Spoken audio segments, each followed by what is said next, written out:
जय श्री कृष्ण, राधे राधे। नमस्कार दोस्तों, स्वागत है आपका हमारे YouTube चैनल में। आज हम बात करेंगे गोजिभा के बारे में, जो एक प्राकृतिक जड़ी बूटी है जो मर्दों के लिए काफी उपयोगी है। ये इतना उपयोगी है, इसे खाते ही शारीरिक रोग दूर हो जाते हैं। इसे कैसे खाना है और कब लगाना है और कितनी मात्रा में नीचे वाले पर लगाए, क्या इसके फायदे हैं खाने से, वो हम आपको सब कुछ बारी बारी से बताएंगे। इसलिए आप आज के इस वीडियो को 5-10 मिनट का समय जरूर दें, क्योंकि आधा अधूरा ज्ञान विष के समान होता है। इसलिए आप वीडियो को बिना स्किप के देखें, जिससे आपको पूरी जानकारी अच्छे से मिल सके। और ये वीडियो मर्दों के लिए काफी खास होने वाली है। तो दोस्तों, इस जानकारी के क्रम को आगे बढ़ाते हुए आज हम बात कर रहे हैं एक ऐसे वनस्पति के बारे में जो जमीन पर पसरती है। जी हाँ, यह कोई आम वनस्पति नहीं है। इस जड़ी बूटी का नाम गोजिभा है।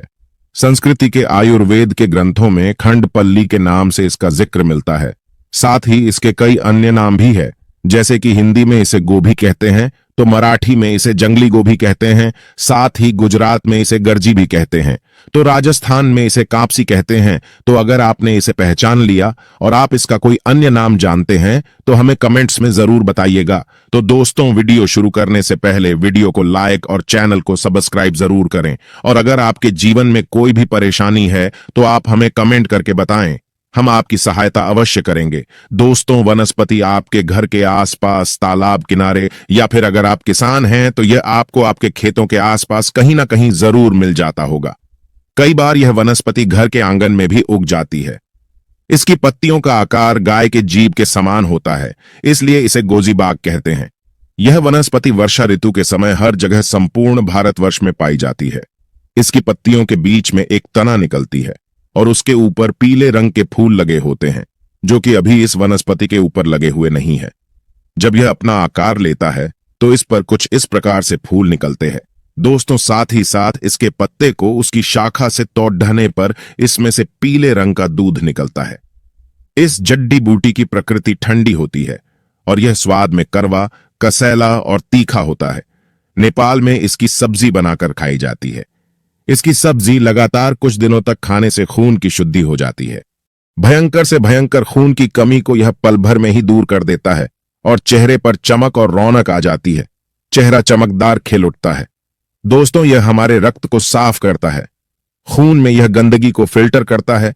पेशाब साफ आता है। शरीर स्वस्थ रहता है। इसके अलावा इस वनस्पति के कई अन्य आयुर्वेदिक फायदे भी हैं, जैसे कि आप इस वनस्पति की सहायता से दांत के दर्द को ठीक कर सकते हैं। यदि दांत सड़ गई है, रात में सोते समय दांत में दर्द होता है, सुबह उठते समय, पानी पीते समय झंझनाहट होती है, दांतों में कीट ढेर लग गए हैं, दांत टूटने की कगार पर आ गए हैं, मसूदों में खून आता है, पायरिया जैसी समस्या हो गई है, तो इसका प्रयोग करें। इसकी जड़ा को सुखा लें और पाउडर तैयार कर लें। उस पाउडर में 5 लौंग पीस लें, फिर ब्रश करें। ब्रश के द्वारा से पेस्ट करें। आपकी तमाम दांतों की पीड़ा दूर हो जाएगी। दांत मजबूत हो जाएंगे। अगर किसी को बिच्छू ने काट लिया है तो बिच्छू के जहर को उतार सकते हैं।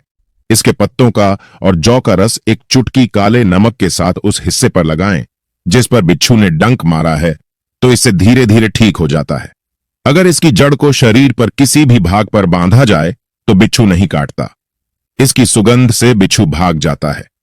यदि लंबे समय से खांसी हो रही है, छाती में कफ हो गया है, तो ऐसी स्थिति में इसकी जड्डी, आंच और पत्ते दोनों को पीसकर छान लें और इसके रस को एक चम्मच में ले लें। थोड़ा शहद उसमें डालें और पी जाएं। इससे खांसी में बहुत आराम मिलता है। हफ्ते भर में 3 बार पीने से ही कफ ढीला हो जाता है, निकल जाता है। दोस्तों, इसकी पत्तियों को पीसकर चटनी बना लें। एक लेप तैयार करें और घाव पर लगाएं।